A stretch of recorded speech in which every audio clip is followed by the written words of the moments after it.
Hello everyone and welcome back to another custom Spotlight Showcase video. You're getting two for the price of one. We're taking a look at my Scrap Oliver and Scrap Toad.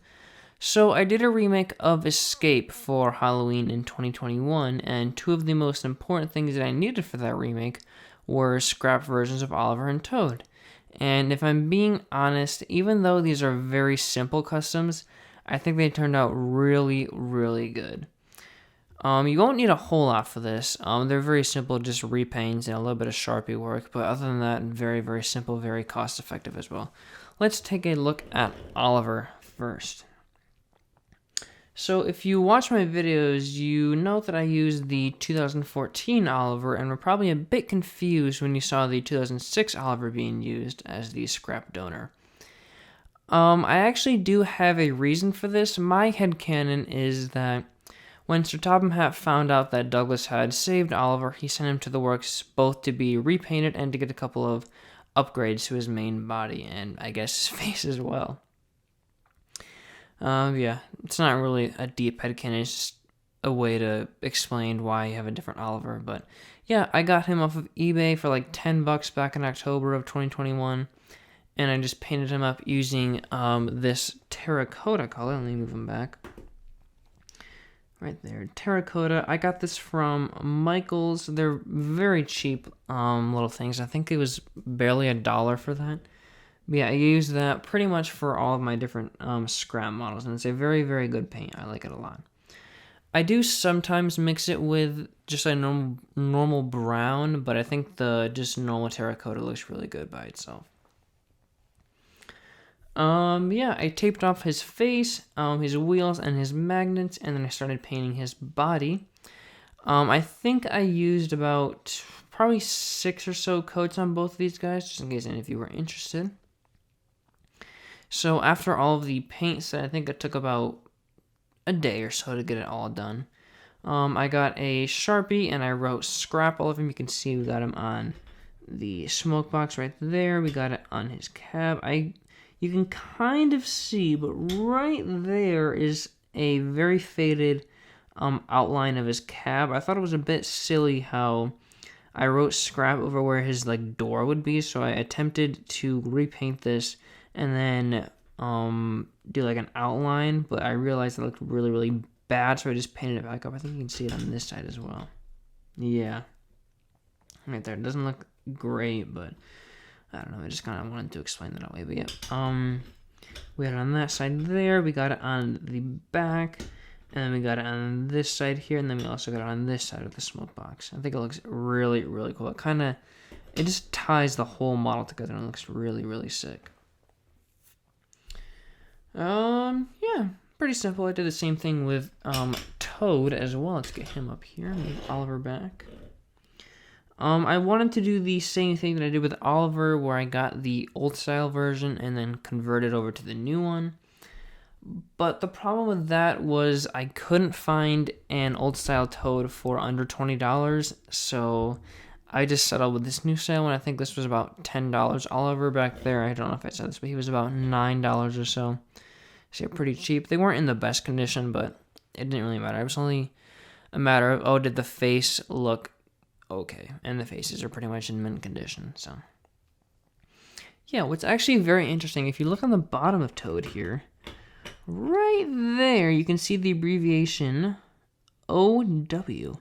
If you're familiar with the Thomas Green Railway line, you know that back in 2005 to 2007 or so, there was a lead paint crisis for a ton of items. Toad was included in that. It was mostly characters with red paint and a little bit of black and gray and brown and such.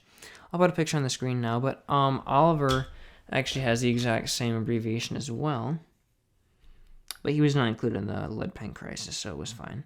But yeah, they were made in the same factory, which is pretty cool. Also in the exact same year, you can see 0456, which means the 45th day of 2006. And Toad was made 180th day of 2006, so pretty far apart, but they're still from the same factory, so that's kind of cool. But yeah, same process. I use a normal brown paint to make him stand out or make him differentiate from Oliver a little bit. Just looks a little bit better in my opinion. Oh, he's not on the track there. Let's move him a bit closer. Sorry, this camera angle is a bit strange, so I can't really get a good shot of them both together, but you can watch the video to see how they look together. They look very nice, but yeah, 6 coats like I did with Oliver. I didn't bother painting the wheels though because they're black and they look perfectly fine. The reason I painted Oliver's wheels was because they're green. You can see right there it's kind of chipping a bit. I didn't really want this brown, like, rusted scrap engine to have these bright green wheels, so I just kind of painted them up, but it wouldn't make too much of a difference on Toad here, and I think it looks a little bit better with the brown or the black wheels. So yeah, that's pretty much it. I also used the Sharpie to paint scrap on him. We got one there on the back as well, and then 2 on the other side here. The paint did kind of bleed over to Toad's face a little bit because it's like pressed right up against him, so it kind of bled over, but it's not a crazy deal or anything. I mean, he still works. Like, his brake works, you can see right there. Oh. Yep. He still couples, and he works perfectly fine. I did try my best to avoid painting these nails. I taped them up a little bit, but since they are round, it's a bit harder to cover, so they did kind of bleed over. You can see that on the first one there, but it's not a huge deal. You don't really see the top. But yeah, that's pretty much it here. I mean, like I said earlier, they're not crazy customs or anything. I didn't expect this to be a very long video, but I knew you guys like custom videos, and these are pretty good customs in my opinion. Yeah, that's pretty much it here. There's not a whole lot else to say. Really like them. I hope you guys enjoyed the remake. That was almost 2 years ago. That's crazy, but yeah, that's a personal favorite remake of mine, and these guys are also personal favorites of mine. So that's pretty much it here. Again, there's not a whole lot to say. I mean, they're just simple repaints, so they're very cost effective. This whole process is very cheap. You just gotta have a spare Oliver and Toad. Don't go painting up your nice versions because you will regret it and the paint will not come off easily. And you'll probably go down to the wood if you try to scrape it off.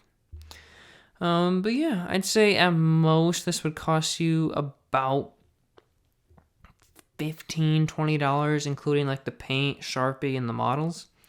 And maybe tape if you have to buy it. But yeah, one quick thing really quick. I just want to show this off as a little bonus feature, but there was another scrap model. I don't think it appeared in Escape, but it did appear in Twin Trouble.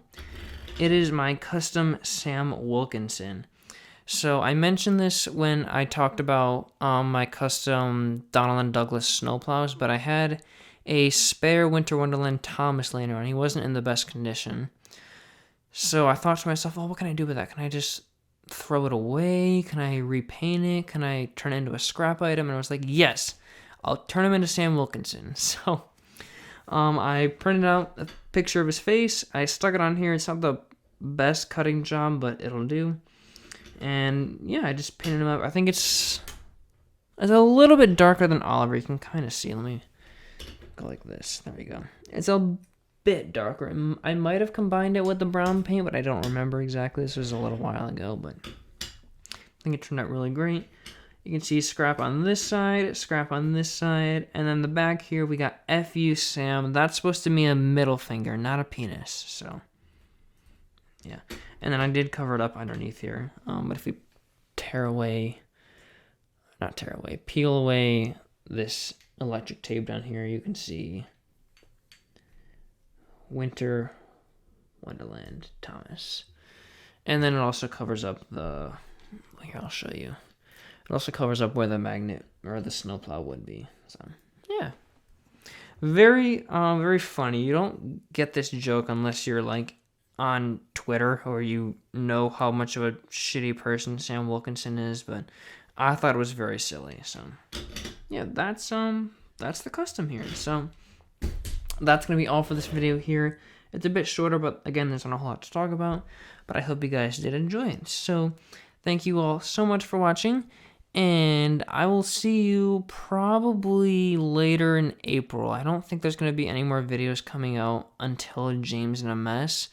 I don't have any planned, and if I do, they're going to take a little bit of time to come out, but who knows. But yeah, Thank you all again so much for your support over this past year or so, or these past few months. This year has actually been pretty good for me. I really have enjoyed it. And you guys have really enjoyed my videos. And I have too, for the most part. So, yeah. Enough of me rambling here. I will see you later. Thank you all so much for watching. Bye-bye.